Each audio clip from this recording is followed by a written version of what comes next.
राधे राधे सभी भक्तों को। बहुत ही महत्वपूर्ण एकादशी आ रही जिसका नाम है निर्जला एकादशी, साल की सबसे बड़ी एकादशी। आप लोग चाहें तो नया व्रत भी यहाँ से शुरू कर सकते हैं, उठा सकते हैं। और जैसा कि ये नाम के अनुरूप ही फल देने वाली, अगर जो आप बिना जल के 3 दिन का इसके नियमों का पालन कर लेते, जल की एक बूंद भी नहीं लेते हैं, तो आपको साल की 24 एकादशियों का फल प्राप्त हो जाता है। तो मैं इसमें किस तरह से व्रत करना चाहिए, सारे नियम की मैं बात करूंगी, लेकिन आप वीडियो में अंत तक बने रहिएगा।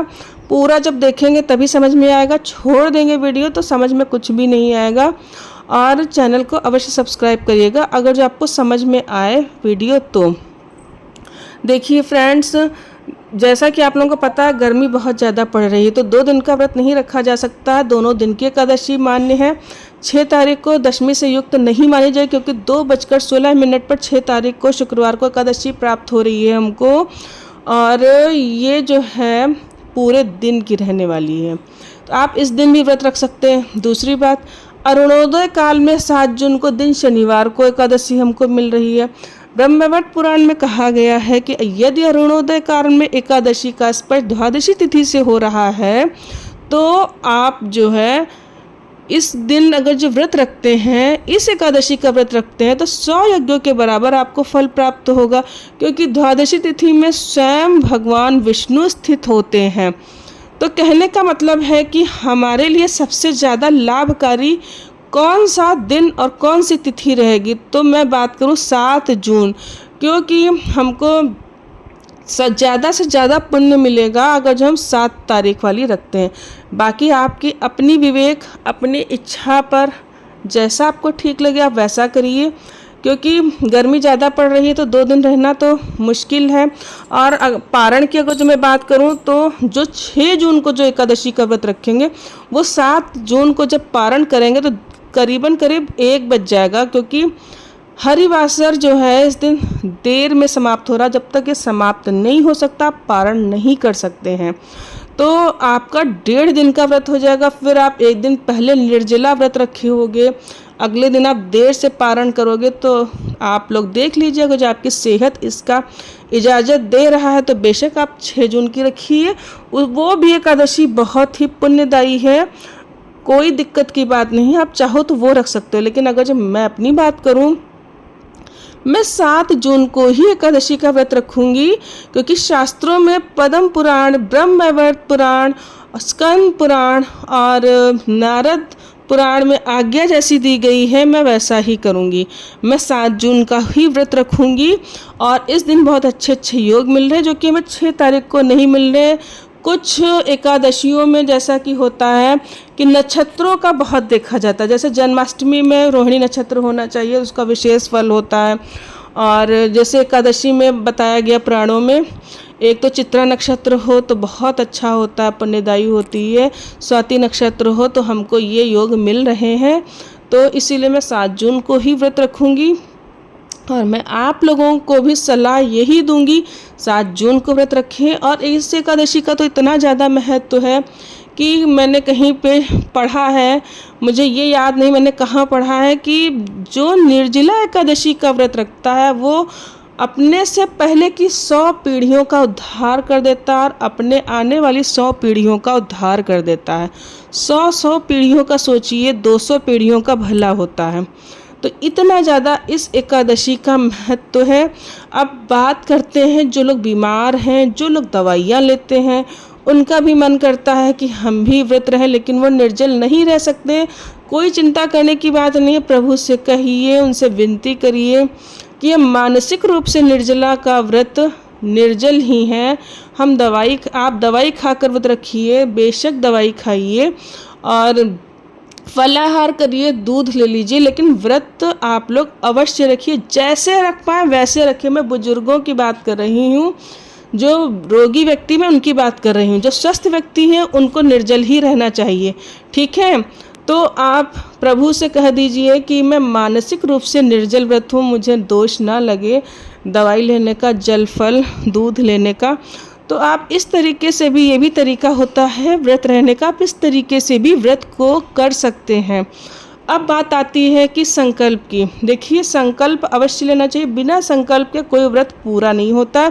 संकल्प आप संस्कृत में ना पढ़ सके, मैं संस्कृत में जैसा पढ़ती हूँ, तो आप लोग हिंदी में बोल दीजिए कि मैं इस शहर में रहता हूँ, मेरा ये नाम है, ये मेरा गोत्र है, मैं निर्जला एकादशी का व्रत प्रभु को पाने के लिए, प्रभु की प्रसन्नता के लिए रहता हूँ। जिसके प्रति भी आपकी श्रद्धा हो, तो आप जब संकल्प लेंगे तो हाथ में आपके जल, तिल, फूल और सुपारी, सिक्का होना चाहिए जब संकल्प बोलेंगे। संकल्प बोलने के पश्चात उसको छोड़ दीजिए धरती पर, ठीक है। तो ये संकल्प की बात होगी। अब दान पुण्य की बात कर लेते हैं, क्योंकि बिना दान के भी व्रत नहीं पूरा होता है, दक्षिणा के नहीं होता। तो दान आप जिस दिन आपका व्रत होगा, दान आप उसी दिन करेंगे। तो इस दिन दान किया जाता है, जल से भरा हुआ घड़ा होना चाहिए, उसमें शीतल जल भर लीजिए और उसके ऊपर चीनी रख लीजिए। मौसमी फल जैसे कि खरबूजा आजकल बाजार में उपलब्ध है, खरबूजे का दान करिए। दक्षिणा अवश्य रखिए, जब आप दान करेंगे चीनी के ऊपर, फल के ऊपर दक्षिणा अवश्य रखिए। छाता का दान करिए, छाता बहुत अच्छा है दान करने के लिए, अवश्य छाते का दान करिए। तो जो भी आपको सुविधा हो, वस्त्र हो, मतलब किसी पुजारी को देने के लिए वस्त्र रख लीजिए, बहुत ही अच्छा फल, शुभ फल की प्राप्ति होती है। और ये तो दान आप जिस दिन व्रत रखेंगे उसी दिन करेंगे, ठीक है।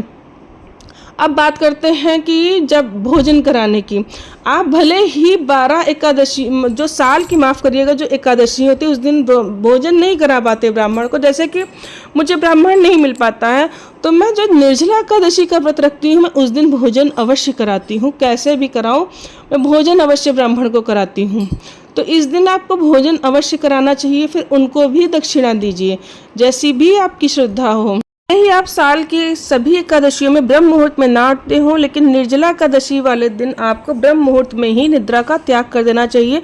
स्नान आदि शौचादि से निवृत्त होकर भगवान के पूजा के लिए बैठ जाना चाहिए। स्नान आपको करना है तो आप इस दिन साबुन का प्रयोग नहीं करेंगे और आप आंवले का पाउडर और गंगा जल डालकर स्नान करेंगे।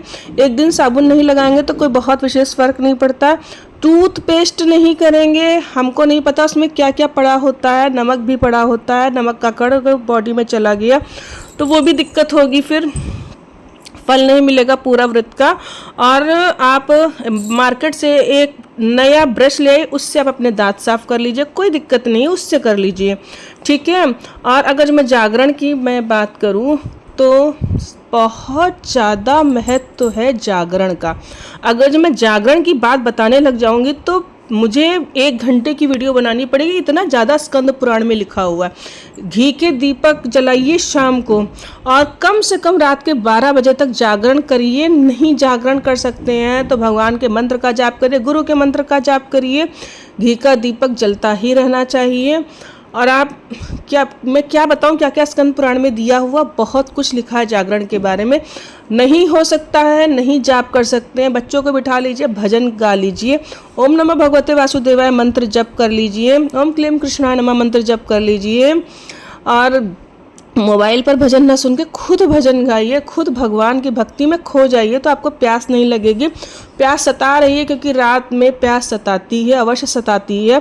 जिन्होंने गुरु धारण किया हुआ है वो खेचरी मुद्रा में चले जाइए और वहाँ से जो बूंद टपकेगी आपको, जो वहाँ से जो रस मिलेगा तो आपको उससे चेतना मिलेगी। खेचरी मुद्रा लगा लीजिए, ठीक है। जो भी नाम रूपी धन जिसके पास है वो खेचरी मुद्रा लगा लीजिए, ठीक है। तो इससे बहुत सपोर्ट मिलेगा आप।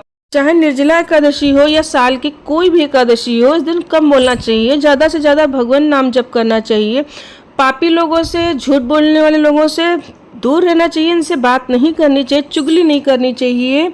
और हरे राम राम राम हरे हरे, हरे कृष्ण कृष्ण कृष्ण हरे हरे, इस महामंत्र का उठते बैठते सोते जागते हर समय जप करिए एकादशी वाले दिन। ये महामंत्र है।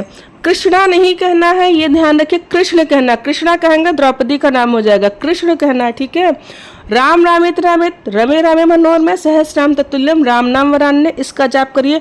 ओम नमः भगवते वासुदेवाय नमः, इस मंत्र का भी जाप कर सकते। जो भी आपको अच्छा लगे उस मंत्र का आप जाप कर सकते। उठते बैठते सोते जागते हर समय प्रभु के ध्यान में मग्न रहिए। ऑफिस जा रहे हैं तो वहाँ भी कोशिश करिए कि कुछ देर 5 मिनट भी भगवान का नाम जप कर लें, मन में उनको याद कर लें, ठीक है। और जैसे कि ये व्रत जो है 3 दिन का होता है। 3 दिन के इसके नियम होते हैं। दशमी तिथि को एक समय भोजन करना होता है, लहसुन प्याज नहीं खाना चाहिए, चावल नहीं खाना चाहिए।